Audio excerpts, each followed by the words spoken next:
ಬಣ್ಣ ತಿಂದು ಸಿಹಿ ಹಣ್ಣ ಕೊಡುವ ಮರ ನೀಡಿ ನೀಡಿ ಮುಕ್ತ.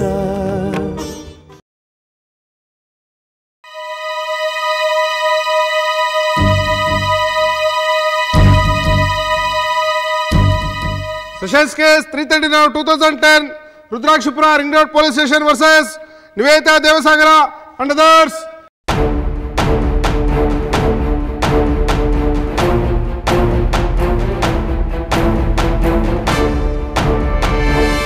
For cross examination,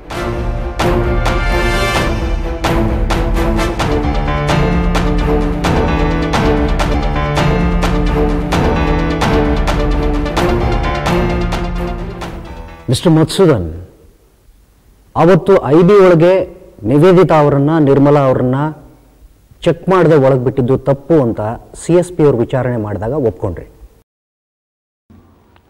ಹೌದು, it was a procedural mistake. ಆದರೆ ಅಪರಾಧ ಅಲ್ಲ ಅಂತ ಹೇಳಿದೆ.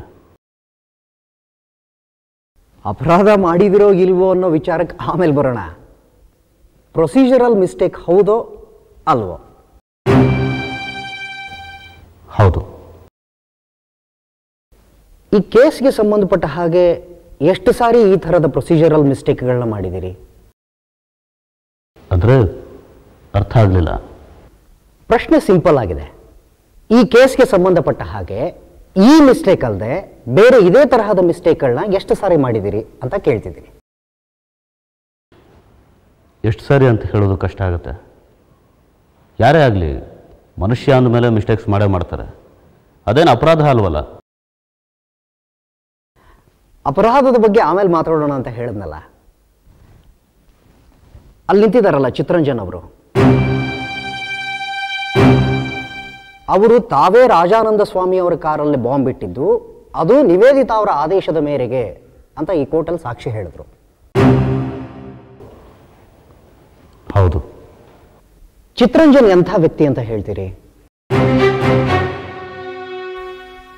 ಸಾಫ್ ಸೀದಾ ಮನುಷ್ಯನೋ ಅಥವಾ ಕ್ರಿಮಿನಲ್ ಮನುಷ್ಯ ಅಂತ ಹೇಳ್ತೀರೋ? ಆಸ್ ಅ ಪೊಲೀಸ್ ಆಫೀಸರ್ ಆಗಿ ಹೇಳಿ ಮಿಸ್ಟರ್ ಮಧುಸೂದನ್.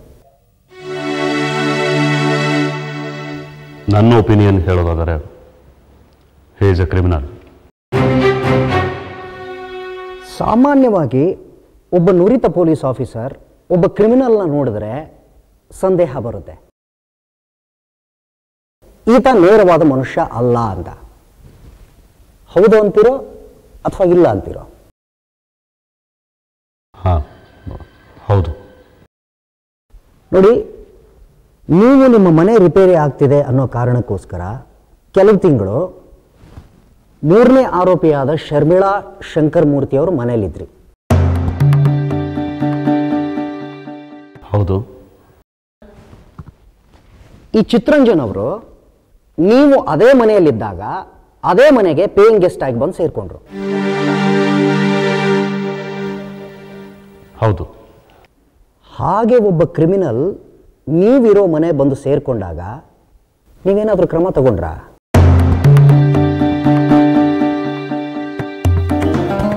ನೀವು ಆ ಏರಿಯಾದ DCP ಆಗಿದ್ರಿ. ಅವರೇನು ಅಪರಾಧ ಮಾಡದೆ ನಾನೇನು ಕ್ರಮ ತಗೊಳ್ಳಿ? ಈ ಚಿತ್ತರಂಜನ್ ಅವರು ಸುಪಾರಿ ಕಿಲ್ಲರ್ ಅಂತ CSP ಅವರು ಕ್ರಾಸ್ ಎಕ್ಸಾಮಿನೇಷನ್ ಮಾಡುವಾಗಲೆಲ್ಲ ವರ್ಣನೆ ಮಾಡ್ತಿರ್ತಾರೆ. ಅಂಥ ಸುಪಾರಿ ಕಿಲ್ಲರ್ ನೀವಿದ್ದ ಮನೆಗೆ ಬಂದು ಸೇರ್ಕೊಂಡಾಗ ನೀವು ತನಿಖೆ ಮಾಡಬೇಕಾಗಿತ್ತು ಅಥವಾ ಕ್ರಮ ತಗೋಬೇಕಾಗಿತ್ತು ಅಲ್ವಾ?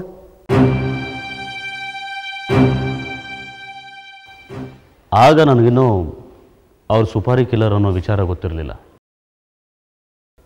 ಒಬ್ಬ ರೆಸ್ಪಾನ್ಸಿಬಲ್ ಪೊಲೀಸ್ ಆಫೀಸರ್ ಆಗಿ ಆ ತರಹದ ಸಂದೇಹಾಸ್ಪದ ವ್ಯಕ್ತಿ ನೀವಿರೋ ಮನೆ ಬಂದು ಸೇರ್ಕೊಂಡಾಗ ಆತನ ಪೂರ್ವಾಪರಹಗಳ ಬಗ್ಗೆ ಯೋಚನೆ ಮಾಡೋದು ನಿಮ್ಮ ಕರ್ತವ್ಯ ಆಗಿತ್ತು ಅಲ್ವಾ?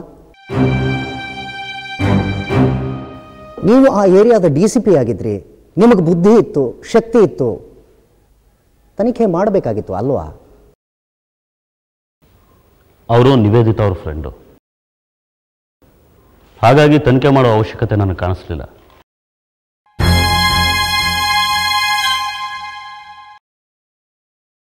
ನಿವೇದಿತಾ ಅವರ ಫ್ರೆಂಡು, ಗುಡ್, ವೆರಿ ಗುಡ್. ಯಾರ ಫ್ರೆಂಡೇ ಆಗಿರಲಿ, ಒಬ್ಬ ಅಪರಾಧಿಯ ಮುಖ ನೋಡಿದ ತಕ್ಷಣ ಒಬ್ಬ ಬುದ್ಧಿವಂತ ಪೊಲೀಸ್ ಆಫೀಸರ್ಗೆ ಸಂದೇಹ ಬರುತ್ತೆ. ನನಗೆ ಗೊತ್ತಿರೋ ಪ್ರಕಾರ ನೀವು ಬುದ್ಧಿವಂತ ಪೊಲೀಸ್ ಆಫೀಸರ್. ನೋಡಿ, ಚಿತ್ತರಂಜನ್ ಅವರ ಮುಖ ನೋಡಿದ ತಕ್ಷಣ ನಿಮಗೆ ಸಂದೇಹ ಬಂದಿರಲೇಬೇಕು. ಆದರೂ ನೀವು ತನಿಖೆ ಮಾಡಲಿಲ್ಲ, ಸುಮ್ಮನಾಗ್ಬಿಟ್ರಿ. ಇದು ಉದ್ದೇಶಪೂರ್ವಕ ಅಲ್ವಾ? ಏನು ಉದ್ದೇಶ ಅಂತ ತಾವು ಹೇಳ್ತಿರೋದು? ರಾಜಾನಂದ ಸ್ವಾಮಿ ಅವರನ್ನು ಕೊಲಿಸೋ ಉದ್ದೇಶ. ಚಿತ್ತರಂಜನ್ ಅವರ ಮೂಲಕ ಬಾಂಬ್ ಇಡಿಸೋ ಉದ್ದೇಶ. ಸುಳ್ಳು. ಹಾಗಾದರೆ ಈ ಸಂದೇಹಾಸ್ಪದ ವ್ಯಕ್ತಿ ನಿಮ್ಮ ಮನೆ ಬಂದು ಸೇರಿಕೊಂಡಾಗ ನೀವು ತನಿಖೆ ಮಾಡಿಸ್ಬೇಕಾಗಿತ್ತಲ್ವಾ? As a responsible police officer ಆಗಿ ಹೇಳಿ. ತನಿಖೆ ಮಾಡಿಸ್ಬೋದಾಗಿತ್ತು, ಆದರೆ ಮಾಡಿಸ್ಲಿಲ್ಲ. It was a mistake. ಆದರೆ ದುರುದ್ದೇಶ ಇರಲಿಲ್ಲ. ಸೊ ಈ ಕೊಲೆಗೆ ಸಂಬಂಧಪಟ್ಟ ಹಾಗೆ ನೀವು ಇದೂ ಒಂದು ಮಿಸ್ಟೇಕ್ ಮಾಡಿದ್ದೀರಿ.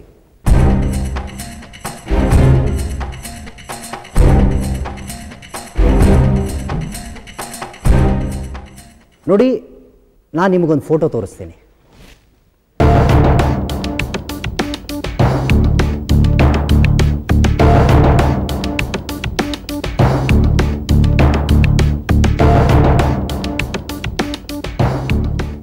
ನೋಡಿ, ಈ ಫೋಟೋದಲ್ಲಿ ನೀವು, ನಿವೇದಿತಾ ಅವರು, ಚಿತ್ತರಂಜನ್ ಅವರು ಯಾವುದೋ ಒಂದು ರೆಸಾರ್ಟ್ನಲ್ಲಿ ಕಾಫಿ ಕುಡಿತಾ ಇದ್ದೀರಿ.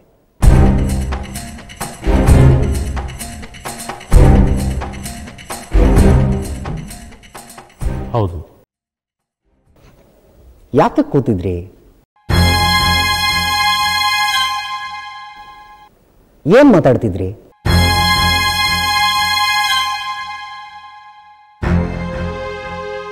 ನೆನಪಿಲ್ಲ. ಹೋಗ್ಲಿ, ಯಾತಕ್ಕೆ ಹೋಗಿದ್ರಿ ನೀವು 3 ಜನ ಆ ರೆಸಾರ್ಟ್ಗೆ?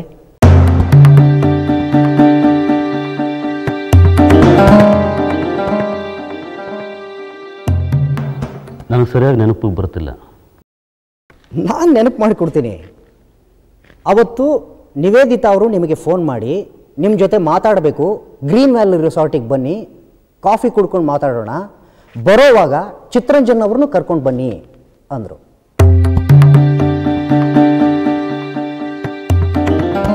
ನೀವು ಚಿತ್ತರಂಜನ್ ಅವರನ್ನ ನಿಮ್ಮ ಕಾರಲ್ಲೇ ಕೂರಿಸ್ಕೊಂಡು ರೆಸಾರ್ಟಿಗೆ ಹೋದ್ರಿ, ಹೌದೋ ಅಲ್ವೋ?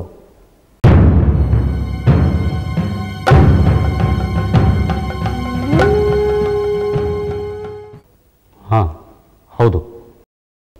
ಒಬ್ಬ ಪೊಲೀಸ್ DCP ಒಬ್ಬ ಕ್ರಿಮಿನಲ್ನ ಕರ್ಕೊಂಡು ಹೋಗಬೇಕಾಗಿರೋದು ಸ್ಟೇಷನ್ಗೆ, ರೆಸಾರ್ಟ್ಗೆಲ್ಲ ಮಿಸ್ಟರ್ ಮಧುಸೂದನ್. ಅದು ತಮಗೂ ಗೊತ್ತು. ಆದರೂ ನಿವೇದಿತಾ ಅವರ ಮಾತಿನ ಮೇರೆಗೆ ಚಿತ್ತರಂಜನ್ ಅವರನ್ನ ಕರ್ಕೊಂಡು ಗ್ರೀನ್ ವ್ಯಾಲಿ ರೆಸಾರ್ಟಿಗೆ ಹೋದ್ರಿ.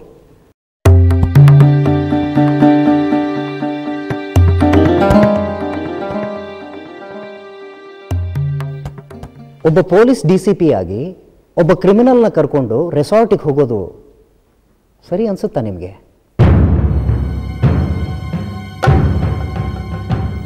ಆದರೆ ಅವ್ರು ಕ್ರಿಮಿನಲ್ ಅಂತ ನನಗೆ ಗೊತ್ತಿರಲಿಲ್ಲ. ಆದರೂ ಕ್ರಿಮಿನಲ್ ಥರ ಕಾಣೋ ಒಬ್ಬ ವ್ಯಕ್ತಿಯ ಬಗ್ಗೆ ಪೂರ್ತಿ ಗೊತ್ತಿಲ್ಲದೆ ಆ ವ್ಯಕ್ತಿನ ಕರ್ಕೊಂಡು ರೆಸಾರ್ಟಿಗೆ ಹೋಗಿ ಕಾಫಿ ಕುಡಿಯೋದು ಅಪರಾಧ ಅಲ್ವಾ?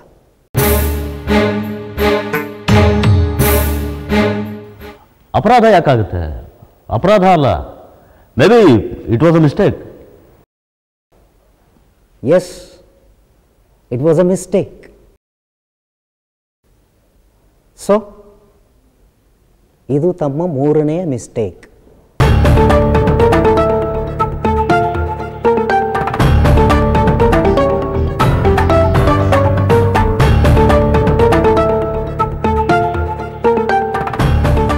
ನೋಡಿ, ಇದು ಡಿಜಿಟಲ್ ಕ್ಯಾಮ್ರಾದಲ್ಲಿ ತೆಗೆದಿರೋ ಫೋಟೋ.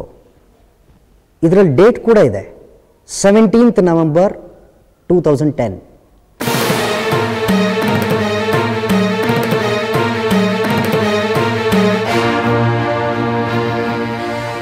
ಅಂದರೆ ಕೊಲೆ ನಡೆಯೋಕ್ಕೂ 3 ದಿವಸದ ಮುಂಚೆ.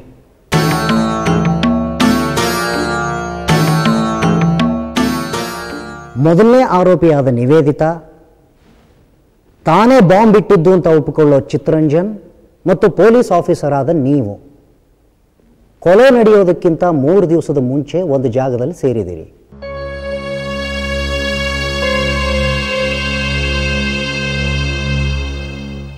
ಇದಕ್ಕೇನು ಅರ್ಥ ಬರುತ್ತೆ ನೀವೇ ಹೇಳಿ? ನೀವೇ ಐಒ ಆಗಿದ್ದಿದ್ರೆ ಈ 3 ಜನನೂ ಕೊಲೆಯಲ್ಲಿ ಭಾಗಿಯಾಗಿರಬಹುದು ಅಂತ ಅನುಮಾನ ಬರ್ತಿತ್ತೋ ಇಲ್ವೋ?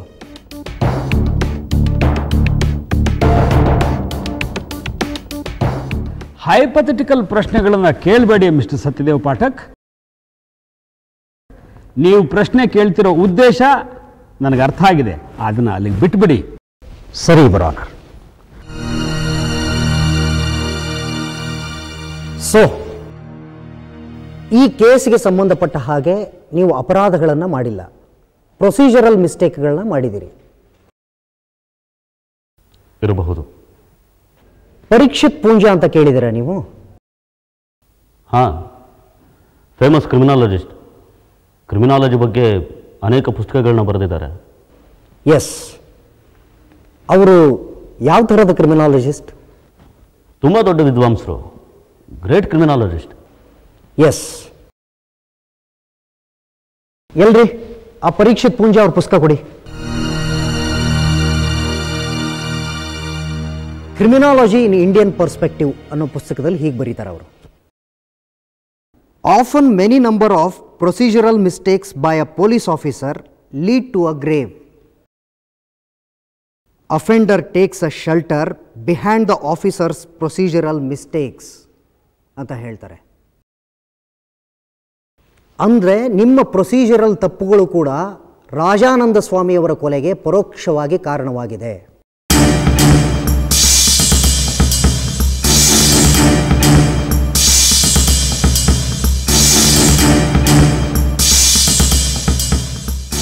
ಹೋಗಲಿ ಬಿಡಿ.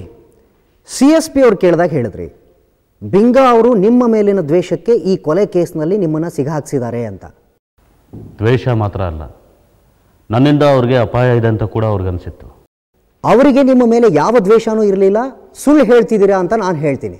ನನ್ನನ್ನು ಯಾವುದಾದ್ರೂ ಕಾರಣಕ್ಕೆ ಜೈಲಲ್ಲಿ ಕೂಡ ಹಾಕ್ತಾ ಇದ್ರೆ ಅವರ ರಾಜಕೀಯ ಭವಿಷ್ಯಕ್ಕೆ ಕುತ್ತು ಬರುತ್ತೆ ಅಂತ ಅವರು ಭಾವಿಸಿದರು.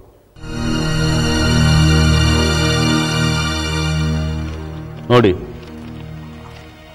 ಪ್ರಜಾಬಂಧು ಅನ್ನೋ ಪತ್ರಿಕೆಯಲ್ಲಿ ಸವ್ಯಸಾಚಿ ಅನ್ನೋ ನನ್ನ ಮಿತ್ರರೊಬ್ಬರು ನೆತ್ತರ ನಾಡಲ್ಲಿ ಕೆತ್ತಿದ ನೆನಪುಗಳು ಅಂತ ಒಂದು ಲೇಖನ ಪ್ರಕಟ ಮಾಡಿದ್ರು. 3 ವಾರ ಬಂತು.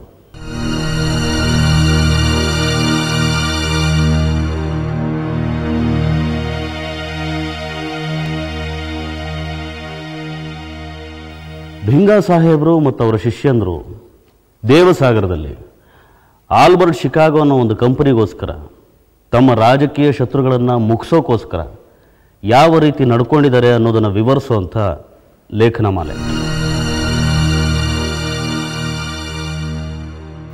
ಇದನ್ನು ನಾನೇ ಸವ್ಯಸಾಚಿಯವ್ರ ಕೈಲಿ ಬರೆಸ್ತಿದ್ದು, ನಾನೇ ಅವ್ರಿಗೆ ಮೆಟೀರಿಯಲ್ಸ್ ಕೊಡ್ತಿದ್ದು. ಈ ಲೇಖನಗಳು ಹಾಗೆ ಪ್ರಕಟ ಆಗ್ತಿದ್ದಿದ್ರೆ ಭಿಂಗಾ ಅವರ ರಾಜಕೀಯ ಅಸ್ತಿತ್ವ ನಾಶ ಆಗ್ಬಿಡ್ತಿತ್ತು.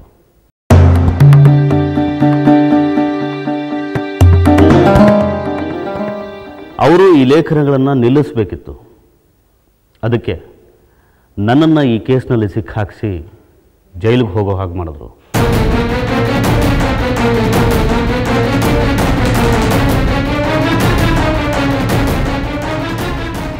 ಒಬ್ಬ ರೆಸ್ಪಾನ್ಸಿಬಲ್ ಪೊಲೀಸ್ ಆಫೀಸರ್ ಆಗಿ ಹೀಗೆ ಕಳ್ಳತನದಲ್ಲಿ ಮಂತ್ರಿಗಳ ವಿರುದ್ಧ ಬರೆಸೋದು ತಪ್ಪಲ್ವಾ?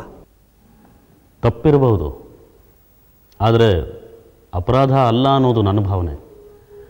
ಅಪರಾಧಕ್ಕೆ ಶಿಕ್ಷೆ ಕೊಡಿಸೋಕೆ ಸಾಧ್ಯ ಆಗದೇ ಇದ್ದಾಗ ಅಪರಾಧನ ಬಯಲಿಗೆಳೆಯೋದು ಅಪರಾಧ ಅಲ್ಲ. ತಾವು ಉಪದೇಶ ಕೊಡೋ ಥರ ಮಾತಾಡ್ತಿದ್ದೀರಿ ಮಿಸ್ಟರ್ ಮಧುಸೂದನ್. ಕೇಳಿದ ಪ್ರಶ್ನೆಗೆ ಮಾತ್ರ ಉತ್ತರ ಕೊಡಿ ಮಧುಸೂದನ್ ಅವರೇ. Sorry your honour. ನೀವು ಪೊಲೀಸ್ ಆಫೀಸರ್ ಆಗಿದ್ದುಕೊಂಡು ಪೊಲೀಸ್ನವ್ರನ್ನ ಸರ್ಕಾರದ ವಿರುದ್ಧ ಆವಾಗ ಎತ್ತಿ ಕಟ್ಟೋ ಕೆಲಸಗಳನ್ನ ಮಾಡ್ತಿದ್ರಿ, ಹೌದೋ ಅಲ್ವೋ? Objection your honour. Your honour, ವಿಟ್ನೆಸ್ನ ಕ್ಯಾರೆಕ್ಟರ್ ತೋರಿಸೋದಕ್ಕೆ ಈ ಪ್ರಶ್ನೆ ಕೇಳ್ತಿದ್ದೀನಿ ಯುವರ್ ಆನರ್.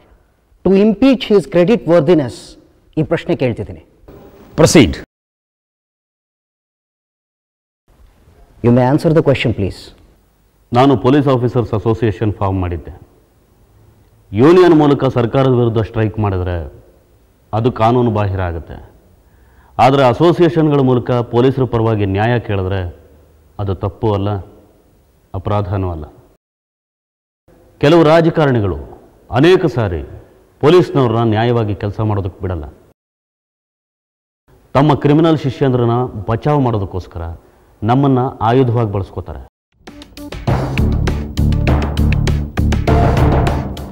ಎಲ್ಲರಿಗಿನ್ನ ಹೆಚ್ಚು ಕಷ್ಟಪಡೋದು ಈ ಪೊಲೀಸ್ನವರು ಅನ್ನೋದು ಅನೇಕರ ಅರಿವಿಗೂ ಕೂಡ ಹೋಗಿರಲ್ಲ. ಚಳಿ, ಮಳೆ, ಗಾಳಿ ಅಂತ ಲೆಕ್ಕಿಸದೆ ಬಿಸಿಲಲ್ಲಿ ನಿಂತ್ಕೊಂಡು ವೆಹಿಕಲ್ಗಳನ್ನ ಕಂಟ್ರೋಲ್ ಮಾಡದೇ ಇದ್ದರೆ ದಿನಕ್ಕೆ ಸಾವಿರಾರು ಟ್ರಾಫಿಕ್ ಜಾಮ್ ಆಗುತ್ತೆ ಸರ್. ಆ ಹೊಗೆನಲ್ಲಿ ನಿಂತ್ಕೊಂಡ್ರೆ ಅಸ್ತಮಾ ಬರುತ್ತೆ. ಆದರೆ ನಮ್ಮ ಆರೋಗ್ಯಕ್ಕಿಂತ ಜನರ ನೆಮ್ಮದಿ ಮುಖ್ಯ ಅಂತ ಕೆಲಸ ಮಾಡ್ತೀವಿ ನಾವು ಪೊಲೀಸ್ನವರು. ಇವತ್ತು ಪೊಲೀಸ್ನವ್ರು ಇಲ್ಲದೇ ಇದ್ದಿದ್ರೆ ಹೆಣ್ಣುಮಕ್ಕಳು ದಾರಿನಲ್ಲಿ ಒಂಟಿಯಾಗಿ ಓಡಾಡೋಕ್ಕಾಗ್ತಿತ್ತ ಸರ್? ಅತ್ಯಾಚಾರಗಳು ನಡೆದು ಹೋಗ್ತಿದ್ವು. ಪೊಲೀಸ್ನವ್ರು ಇದ್ದಾರೆ ಅನ್ನೋ ಕಾರಣಕ್ಕೆ ಹೆಣ್ಣುಮಕ್ಕಳು ನಿರ್ಭಯವಾಗಿ ಓಡಾಡ್ತಿದ್ದಾರೆ. ಮನೆಗೆ ಯಾರಾದರೂ ದರೋಡೆಕೋರರು, ರೌಡಿಗಳು ನುಗ್ಗಿದ್ರೆ ಜನರು ಮಾಡೋ ಮೊದಲನೇ ಕೆಲಸ ಪೊಲೀಸರಿಗೆ ಫೋನ್ ಮಾಡೋದು. ಪೊಲೀಸರು ಜನರನ್ನು ರಕ್ಷಿಸೋ ದೇವರ ಥರ ಸರ್. ಪೊಲೀಸ್ನವರು ಪೂರ್ತಿ ಕರಪ್ಟ್ ಆಗಿಬಿಟ್ಟಿದ್ದಿದ್ರೆ, ಅನ್ಯಾಯದ ಪರ ನಿಂತಿದ್ರೆ ಯಾರಾದರೂ ಅವರಿಗೆ ಫೋನ್ ಮಾಡ್ತಿದ್ರ ಸರ್?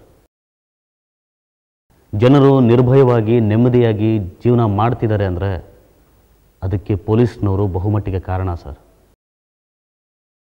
ಇಂಥ ಪೊಲೀಸ್ನವರು ಅನೇಕ ಒತ್ತಡದಲ್ಲಿರ್ತಾರೆ, ವ್ಯವಸ್ಥೆಯಿಂದ ಅನೇಕ ಅನ್ಯಾಯಗಳನ್ನ ಎದುರಿಸ್ತಿರ್ತಾರೆ.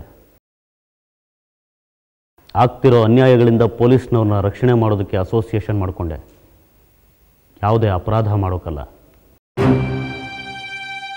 ನೀವು ಮಲ್ಲಿಗೆಪುರದಲ್ಲಿ ರಾಜಪ್ಪ ಅನ್ನೋ ಪೊಲೀಸ್ ಕಾನ್ಸ್ಟೇಬಲ್ 500 ರೂಪಾಯಿ ಲಂಚ ತಗೊಂಡು ಸಸ್ಪೆಂಡ್ ಆದಾಗ ಅವನ ಪರವಾಗಿ ನಿಂತು ಡಿಜಿ ವರೆಗೂ ಹೋಗಿ ಗಲಾಟೆ ಮಾಡಿದ್ರಿ.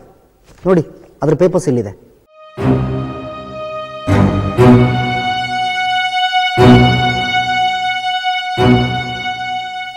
ಅಂದ್ರೆ ನೀವು ಹೋರಾಡಿರೋದು ನ್ಯಾಯದ ಪರವಾಗಿ ಅಲ್ಲ, ಭ್ರಷ್ಟರ ಪರವಾಗಿ. ರಾಜಪ್ಪ ಮಾಡಿದ್ದು ಸರಿ ಅಂತ ವಾದಿಸೋಕೆ ಹೋಗಿರಲಿಲ್ಲ, ಆದರೆ ಮಾನವೀಯ ಮುಖ ನೋಡಿ ಅಂತ ವಾದಿಸೋಕೆ ಹೋಗಿದ್ದು. ರಾಜಪ್ಪನ ಹೆಂಡತಿಗೆ ಹೆರಿಗೆ ಆಗಿತ್ತು,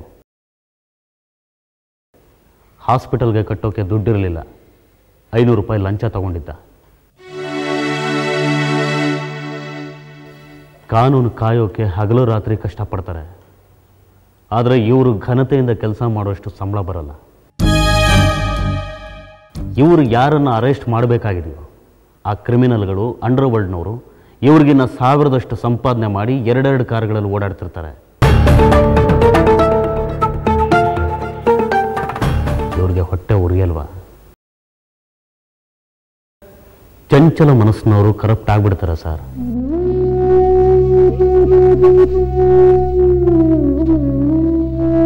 ಆದರೆ ಮಾನವೀಯ ಮುಖ ನೋಡಿ ಅಂತ ಹೇಳೋಕೆ ನಾನು DG ಸಾಹೇಬ್ರ ಹತ್ರ ಹೋಗಿದ್ದು. ಇದು ನೋಡೋದಕ್ಕೆ ತಪ್ಪು ಅಂತ ಕಾಣಿಸುತ್ತೆ, ಆದರೆ ನಿಜವಾಗ್ಲೂ ತಪ್ಪ? ನೋಡಿ, ನೀವು ಹೇಳ್ತಿರೋದು ಸತ್ಯನೇ ಇರಬಹುದು, ಆದರೆ ಅದು ಇಲ್ಲಿ ಇರ್ರೆಲವೆಂಟ್. ಇದು ಭಾಷಣ ಮಾಡೋ ವೇದಿಕೆ ಅಲ್ಲ. This is not A public forum. ಇಲ್ಲಿ ಏನು ಬೇಕಿದೆಯೋ ಅಷ್ಟನ್ನು ಮಾತ್ರ ಹೇಳಿ. ಸರಿ ಯುವರ್ ಆನರ್. ಕಡೆ ಪ್ರಶ್ನೆ ಯುವರ್ ಆನರ್. ಹಿಂದೆ ನಿಮಗೆ ಮತ್ತು ರಾಜಾನಂದ ಸ್ವಾಮಿ ಅವರಿಗೆ ಗಲಾಟೆಯಾಗಿತ್ತು. ಆಗ ಕೋಪ ಮಾಡಿಕೊಂಡ ರಾಜಾನಂದ ಸ್ವಾಮಿಯವರು ನಿಮಗೆ ಕಪಾಳಕ್ಕೆ ಹೊಡೆದಿದ್ರು, ಹೌದು ಅಲ್ವೋ? ಹೌದು.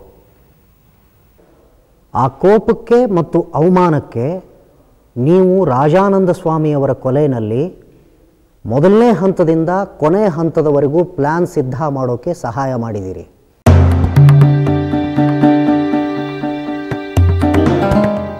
ನಿವೇದಿತಾ ಅವರಿಗೆ ಬಾಂಬ್ ತರಿಸ್ಕೊಡೋದಕ್ಕೆ ಸಹಾಯ ಮಾಡಿದ್ದೀರಿ.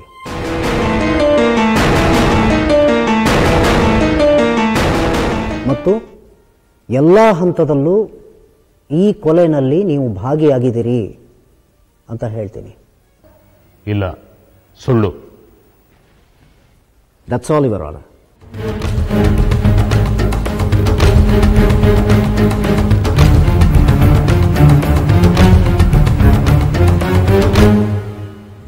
ഇരുള വിരുദ്ധ ಬೆಳಕಿನ ಯುದ್ಧ, ಕೊನೆಯಿಲ್ಲದ ಕಾದಾಟ, ತಡೆಯೇ ಇಲ್ಲದೆ ನಡೆಯಲೇಬೇಕು, ಸೋಲಿಲ್ಲದ ಹೋರಾಟ.